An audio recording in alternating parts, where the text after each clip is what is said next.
Hi guys, welcome back to my YouTube channel. Please watch the full video, hit that like button and do not forget to subscribe my YouTube channel. Let's get started. Open the Pixel app, click the import button, go to the gallery, select the picture, background remove, eraser color, enable button on,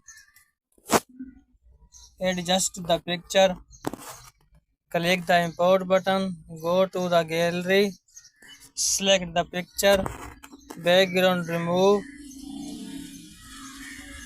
eraser color, enable button on, adjust the picture, click the color option, change the color, select the color, click the sticker, select the sticker,